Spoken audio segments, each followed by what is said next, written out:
أعوذ بالله من الشيطان الرجيم بسم الله الرحمن الرحيم الحمد لله رب العالمين الحمد لله نحمده ونستعينه ونستغفره ونعوذ بالله من شرور أنفسنا ومن سيئات أعمالنا من يهد الله فلا مضل له ومن يضلل فلا هادي له وأشهد أن لا إله إلا الله وحده لا شريك له وأشهد أن سيدنا ونبينا وحبيبنا وعظيمنا محمدًا عبد الله ورسوله صلى الله عليه وعلى آله وصحبه وسلم تسليمًا كثيرا يا أيها الذين آمنوا اتقوا الله حق تقاته ولا تموتن إلا وأنتم مسلمون يا أيها الناس اتقوا ربكم الذي خلقكم من نفس واحدة وخلق منها زوجها وبث منهما رجالا كثيرا ونساء واتقوا الله الذي تساءلون به والأرحام إن الله كان عليكم رقيبا يا أيها الذين آمنوا اتقوا الله وقولوا قولا سديدا يصلح لكم أعمالكم ويغفر لكم ذنوبكم ومن يطع الله ورسوله فقد فاز فوزا عظيما أما بعد أيها المؤمنون والمؤمنات chers frères et sœurs croyants et croyantes Assalamu alaikum wa rahmatullahi wa barakatuh. Avant tout, قبل البداية أوصيكم ونفسي أولا بتقوى الله تعالى وطاعته وخاصة في هذه الأيام الصعبة التي نمر بها. الله تعالى يقول ومن يتق الله يجعل له مخرجا ويرزقه من حيث لا يحتسب. وقال تعالى ومن يتق الله يجعل له من أمره يسرا. Je vous recommande avant tout, ainsi qu'à moi-même, la piété et la crainte d'Allah Ta'ala, surtout pendant cette période difficile, cette période d'épreuve. Et l'épreuve est là pour nous rappeler justement la crainte d'Allah. Allah Ta'ala nous dit dans le Coran al-Karim, quiconque craint Allah, Allah Ta'ala lui donne une issue favorable. Et il lui donne sa pourvoyance de là où il ne s'y attend pas. Il dit aussi dans la même surah, quiconque craint Allah, Allah lui facilite. يَجْعَلْ لَهُ مِنْ أَمْرِهِ يُسْرًا. Allah lui facilite sa vie, lui facilite ses affaires, lui facilite tout, lui facilite les difficultés. Donc tout dépend de at-taqwa, la crainte d'Allah. La chose la plus importante que nous pouvons nous conseiller les uns les autres, c'est craindre Allah Azza wa Jal. C'est la meilleure des provisions. وَتَزَوَّدُوا فَإِنَّ خَيْرَ الزَّادِ التَّقْوَى. Faites des provisions, Allah Ta'ala nous dit. Faites vos provisions pour l'au-delà. Et sachez que la meilleure provision, c'est at-taqwa, la piété, la crainte d'Allah Ta'ala. Croyants et croyantes, bienvenue à tous et à toutes pour ce rappel du vendredi. Nous sommes le vendredi 3 avril, qui correspond au 10e jour du mois de Sha'ban. Le mois de Sha'ban qui est, en temps normal, l'antichambre de Ramadan. C'est le mois durant lequel on se prépare pour le mois de Ramadan. Ça fait déjà le 3e vendredi que nous sommes confinés. Pour certaines mosquées, ça fait déjà le 4e vendredi. En ce qui nous concerne, c'est le 3e vendredi que nous sommes privés de ce rassemblement hebdomadaire, ce rassemblement important, qui est la khutbah et la prière de la Jumu'ah. C'est pourquoi nous faisons ce petit rappel. Évidemment, ça n'a pas la valeur de khutbatul Jumu'ah, on le rappelle évidemment. Mais ça a permis en tout cas de poursuivre le lien spirituel avec la communauté. Ça permet de poursuivre ce rappel hebdomadaire que nous avions. Aussi, nous conseillons aux uns et aux autres de prier la prière de Dhuhr, 4 unités, bien évidemment. Nous profitons de ce rappel pour prendre de la hauteur, prendre du recul, réfléchir par rapport aux événements, réfléchir par rapport à la situation exceptionnelle que nous vivons. En effet, le virus continue à se propager, continue à faire des ravages. Donc nous vous rappelons, ça c'est très important, les consignes absolues, les consignes sanitaires absolues de rester chez soi, de se préserver et de préserver les autres. Ne sortir qu'en cas de nécessité absolue. Et même quand on doit sortir, respecter les mesures barrières, respecter les distances. Cela est très très important. Croyants et croyantes, il n'y a pas de doute que Allah Ta'ala nous éprouve. Il n'y a pas de doute que Allah Ta'ala nous a créés pour nous éprouver. Donc nous ne sommes pas étonnés. Allah Ta'ala nous a créés pour ça.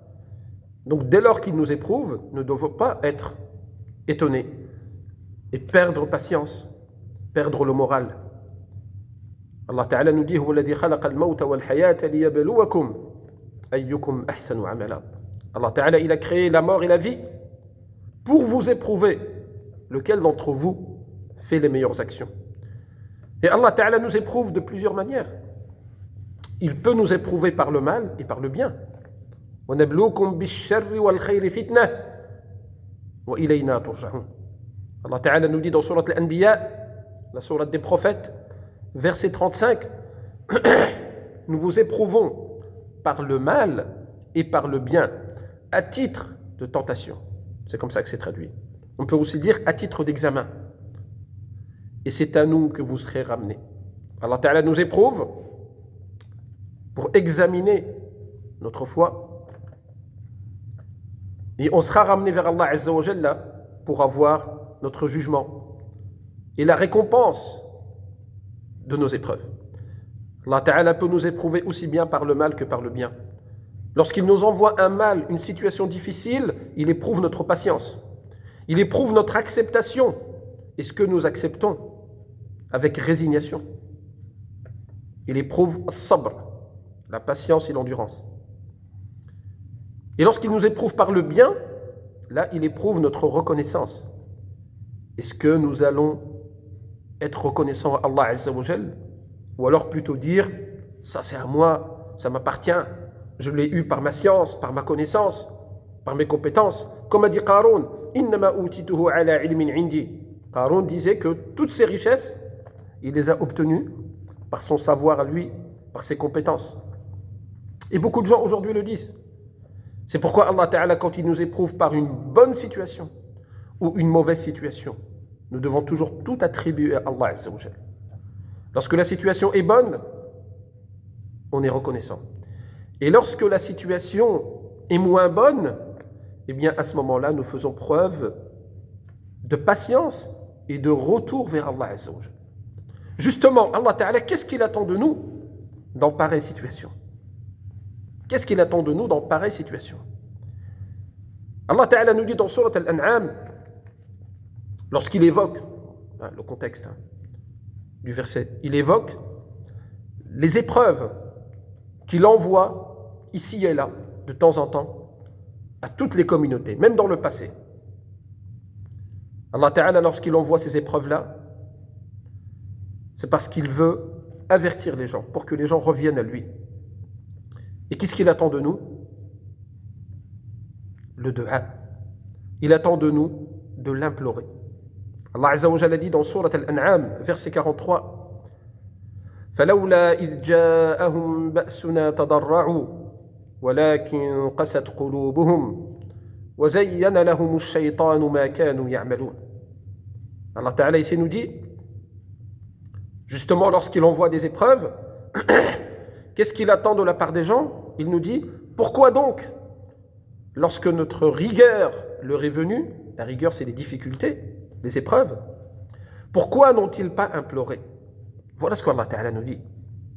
Lorsqu'il envoie des épreuves, des difficultés, ça peut être économique, ça peut être sanitaire comme nous le vivons, toutes sortes d'épreuves. Il dit, pourquoi les gens n'ont-ils pas imploré Allah Ta'ala? Voilà ce qu'il attend de nous, implorer Allah, retourner vers Allah, faire un maximum de dua. Et justement, nous sommes le vendredi. Et le vendredi, même si on ne peut pas se réunir actuellement, ça n'enlève rien à la valeur et au mérite du vendredi. Ça n'enlève rien au fait qu'il est méritoire, recommandé de faire des du'as le vendredi. Il y a un moment, sa'a, une heure, un moment, pendant la journée du vendredi, où les du'as sont automatiquement acceptés. On ne sait pas c'est quand, donc il faut multiplier les du'as. Certains savants disent c'est au moment de la prière de la Jumu'ah. D'autres disent c'est en fin de journée, après Salat al-Asr et avant le Maghrib. Wallahu a'lam. L'essentiel, c'est que ça n'enlève rien au mérite du du'a le vendredi. Ça n'enlève pas le mérite de cette journée. Ça n'enlève pas le fait qu'il faut faire le dhikr, le fait qu'il faut multiplier les prières et les salutations sur notre prophète, Muhammad sallallahu alayhi wa sallam. Donc le du'a. C'est ça que Allah Ta'ala attend de nous, et surtout le vendredi. Pourquoi donc, lorsque nos épreuves leur sont venues, n'ont-ils pas imploré? Allah Ta'ala ici nous explique pourquoi. Il y a des gens qui implorent et d'autres qui n'implorent pas. Ceux qui n'implorent pas Allah, quelle est la raison? Allah Ta'ala nous dit mais leur cœur s'était endurci. Leur cœur s'était endurci. Et le shaitan, le diable, enjolivait à leurs yeux tout ce qu'ils faisaient. Donc quelle est la raison pour laquelle certains reviennent à Allah, certains implorent Allah, mais d'autres ne le font pas? C'est la dureté du cœur. Le fait que leurs cœurs se sont endurcis. Pas maintenant, ils étaient déjà endurcis. Les gens qui ont un cœur dur, les gens qui sont dans la ghafla, qui sont éloignés d'Allah Azza wa Jal, ils ne reviennent pas forcément à Allah Ta'ala. Ils ne reviennent pas forcément à Allah Azza wa Jal. Ceux qui reviennent à Allah, c'est ceux où il y a encore un petit peu de bien dans leur cœur. Ceux qui ont encore un petit peu de douceur dans leur cœur. Les frères et les sœurs, pour continuer dans cette notion de l'aisance et la difficulté, sachez que dans cette dunya, cette vie que nous vivons, l'aisance n'est pas absolue et l'épreuve non plus n'est pas absolue. Tout est relatif. Le bien et l'aisance est une épreuve, comme on l'a souligné tout à l'heure. Et le mal, les épreuves, les difficultés, c'est aussi une épreuve. Nous sommes croyants, nous croyons dans le destin. Nous croyons que toute chose est destinée. Comme le dit le prophète sallallahu alayhi wa sallam, فَمَنْ رَضِيَ فَلَهُ الرِّضَى وَمَنْ سَخِطَ فَلَهُ السُّخْطُ. Quiconque accepte avec résignation, accepte le décret d'Allah, accepte le destin d'Allah Ta'ala, eh bien il aura l'agrément de la part d'Allah. فَمَنْ رَضِيَ فَلَهُ الرِّضَى. Quiconque est satisfait, il aura la satisfaction d'Allah. Quiconque agrée le destin, le décret d'Allah, il aura à son tour l'agrément d'Allah. Et quiconque est en colère contre le destin d'Allah Ta'ala, Allah sera en colère contre lui. Le mal de ce bas monde est relatif et le bien de ce bas monde est relatif. Lorsque vous vivez une situation confortable, comme nous vivions juste avant cette crise, on oublie, on est dans la ghafla. On oublie que Allah Ta'ala peut changer les choses. Et là où on voit le bien, peut-être que parfois c'est le mal. De la même manière, là où on voit un mal, peut-être que parfois il y a un bien. Allah Ta'ala nous dit وَعَسَىٰ أَن تُحِبُّوا شَيْئًا وَهُوَ شَرٌّ لَكُمْ. Il se peut que vous aimiez une chose, une situation, l'aisance, etc., alors que c'est un mal pour vous. وَعَسَىٰ أَن تَكْرَهُوا شَيْئًا وَهُوَ خَيْرٌ لَكُمْ.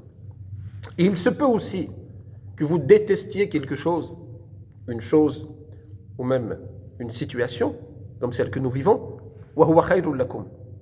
Alors que finalement c'est un bien pour vous. C'est un bien pour vous. Donc il y a évidemment beaucoup de difficultés dans cette situation, cette crise sanitaire que nous vivons. Il y a des personnes qui sont décédées. Il y a des personnes qui sont hospitalisées. Nous ne les oublions pas, évidemment, dans nos invocations. C'est très, très important. Mais en même temps, il y a un grand bien à tirer de cette situation. Dans la continuité du rappel que nous avons fait vendredi dernier, où nous avons essayé de voir quels enseignements on tire de cette situation. Parce que la plus grande chose qui nous est demandée après le dua, en ce moment, c'est la réflexion. Après le dua, implorer Allah Ta'ala, qu'est-ce qu'on doit faire? C'est réfléchir, méditer, tirer des leçons. Il me semble important de rappeler que s'il y a un bien qu'on peut tirer de cette situation, de ce virus, de la crise dans laquelle nous vivons, eh bien c'est ce bien-là, c'est la prise de conscience. Il n'y a pas de doute, et on le voit à travers nos contacts, nos correspondances, les réseaux, etc., que nous avons pris conscience. Au niveau individuel et au niveau de la Ummah. Je parle ici des musulmans. Et je parle particulièrement des musulmans de France, car c'est ça qui nous concerne. Chacun parle de ce qui le concerne et laisse ce qui ne le concerne pas. Ce qui nous concerne à nous, dans nos rappels, etc., c'est notre communauté, notre jama'a localement, et surtout les musulmans de France. Il y a une prise de conscience. Pourquoi? Parce que au moment de l'épreuve, on se rend compte de nos points forts et de nos points faibles. Comme dit un des grands savants, Farid al-Ansar rahimahullah, عند الابتلاء يعرف الإنسان نفسه. C'est au moment de l'épreuve que nous savons qui nous sommes. Comme on dit aussi, عند الامتحان يكرم المرء أو يهان. Au moment de l'examen, je parle des examens scolaires, etc., c'est là que l'être humain, la personne, soit il a les honneurs, soit il a le déshonneur, l'humiliation. Ce n'est pas la parole qui compte, c'est l'épreuve, c'est l'examen qui va donner la valeur, le pédigré de la personne. Eh bien aujourd'hui, nous savons quels sont nos points forts et nos points faibles. En termes d'unité, de solidarité, de prise de conscience, etc., alhamdulillah, nous avons pris conscience. Nous sommes revenus à une forme d'unité. Évidemment, face à l'adversité, face à un ennemi commun, nous sommes tous unis. Et au-delà de la communauté musulmane, les humains. Mais nous savons aussi que nous avons un certain nombre de faiblesses. Nous avons pris conscience actuellement de nos lacunes, les difficultés de notre Ummah. Nous avons pris conscience des difficultés d'organisation. Nous avons pris conscience que parfois du manque d'unité. Nous avons une unité, alhamdulillah, qui est théorique, mais dans les faits, sur le terrain, ce n'est pas forcément évident. Je vais vous donner un exemple, et c'est l'objet de ce rappel. D'un coup, les musulmans, un peu partout en France, dans les villes, dans notre département et ailleurs, ont pris conscience que cette histoire de cimetière musulman, de carré musulman, à laquelle on appelle depuis longtemps, eh bien finalement c'est une nécessité. Eh bien, alhamdulillah, si on en prend conscience. C'est un sujet très très important. Aujourd'hui, on en prend conscience, parce que nous sommes bloqués, parce que les rapatriements sont difficiles, voire impossibles, vers certains pays musulmans d'origine. Et donc, nous avons pris conscience d'un coup que la mort, ça existe.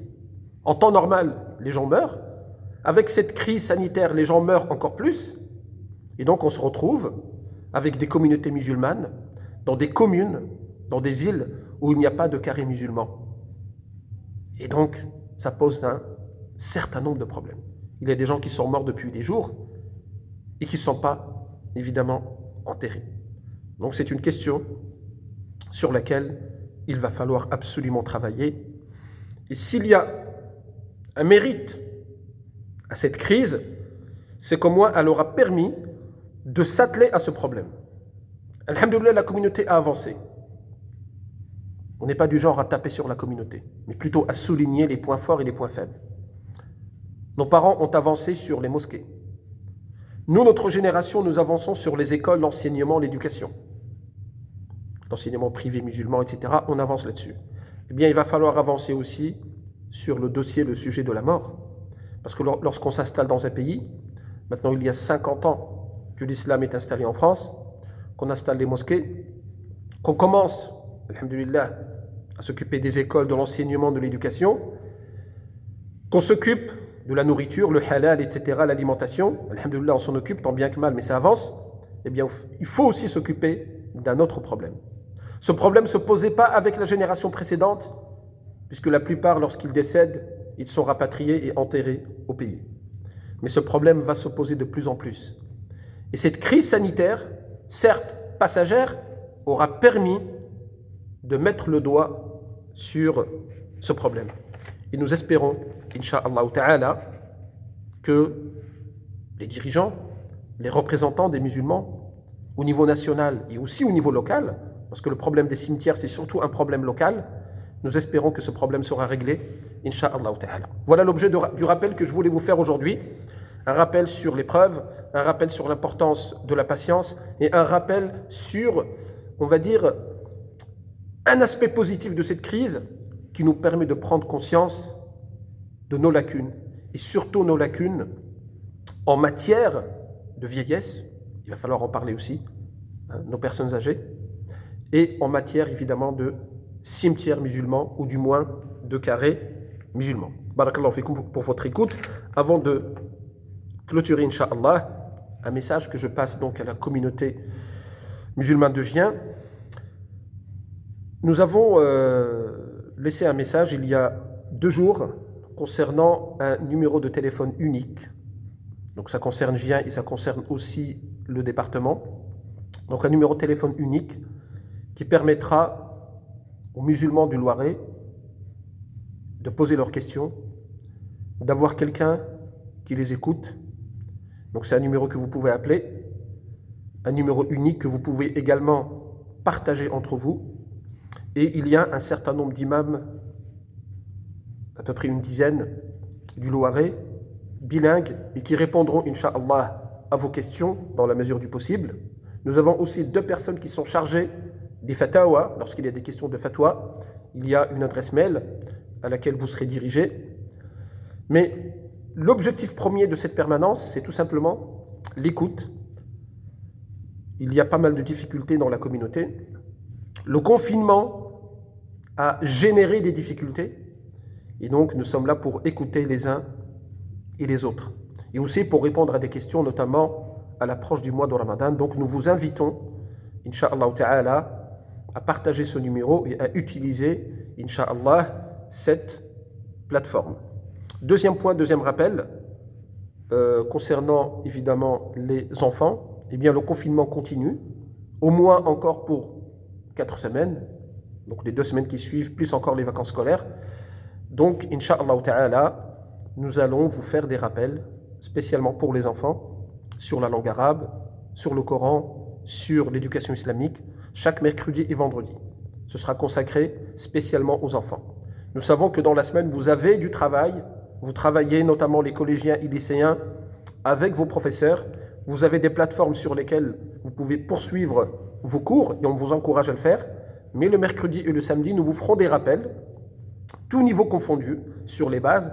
Comme ça, nous avons, Inch'Allah Ta'ala, nous essayons d'assurer, avec les moyens du bord, la continuité de l'éducation et de l'enseignement qui est dispensé ici à la mosquée. Voilà les messages que je voulais passer.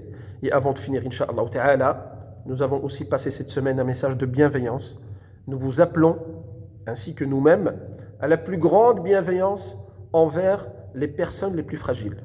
Cette crise a aussi mis le doigt sur un certain nombre de fragilités qu'il y a dans notre société et notre communauté. Donc notamment les personnes âgées qui sont seules et les personnes qui sont déjà malades. Si vous connaissez des personnes âgées seules, il y en a dans notre communauté, des mamans, des papas qui sont seuls, évidemment tout en respectant les mesures barrières, les distances, etc. Il est demandé de s'enquérir de leurs nouvelles, demander de leurs nouvelles, ne serait-ce que par téléphone, ou pourquoi pas leur ramener des courses, notamment des courses lourdes, des packs d'eau, des choses comme ça, tout en respectant les distances. Nous avons demandé à ce que chacun s'inquiète de ses proches et de son voisinage. Donc ça, c'est quelque chose qui est très très important. Si en temps normal, nous avons besoin de la solidarité, eh bien pendant cette épreuve de confinement, on en a besoin encore plus. Donc nous appelons, ici depuis la mosquée, toutes les personnes à demander des nouvelles de leurs proches et de leur voisinage. Vous connaissez vos voisins, vous partagez le même palier, le même escalier, le même immeuble, le même lotissement ou le même quartier, vous connaissez vos voisins, essayez de demander de leurs nouvelles, tout en respectant évidemment les distances. Le confinement ne doit pas va évidemment aboutir à une crise encore plus grave. Donc tout en respectant les distances, les mesures barrières, etc., n'hésitez pas à demander des nouvelles de votre voisinage, des gens proches que vous connaissez qui sont seuls et qui sont fragiles. Barakallahu fikum. On demande à Allah Azza wa Jalla de nous préserver, de nous protéger pendant cette période difficile. On multiplie les du'a, les invocations. Il y a énormément de du'a et d'invocations qui existent dans une situation pareille. نسأل الله تعالى أن يحفظنا وإياكم من هذا الوباء ومن هذا البلاء. اللهم رب الناس أذهب البأس واشف أنت الشافي لا شفاء إلا شفاؤك شفاء لا يغادر سقما. اللهم إنا نعوذ بك من البرص والجنون والجذام ومن سيء الأسقام. الأموات نسأل الله تعالى أن يغفر لهم وأن يرحمهم. اللهم أسكنهم في جنتك مع النبيين والصديقين والشهداء والصالحين وحسن أولئك رفيقا. والأمراض نسأل الله تعالى أن يشفي مرضاهم. أسأل الله العظيم رب العرش العظيم أن يشافيهم يا أرحم الراحمين يا رب العالمين. اللهم صل على محمد وعلى آل محمد كما صليت على إبراهيم وعلى آل إبراهيم وبارك على محمد وعلى آل محمد كما باركت على إبراهيم وعلى آل إبراهيم في العالمين إنك حميد مجيد. ربنا آتنا في الدنيا حسنة وفي الآخرة حسنة وقنا عذاب النار وأدخلنا الجنة مع الأبرار يا عزيز ويا غفار. سبحان ربك رب العزة عما يصفون وسلام على المرسلين والحمد لله رب العالمين. السلام عليكم ورحمة الله وبركاته.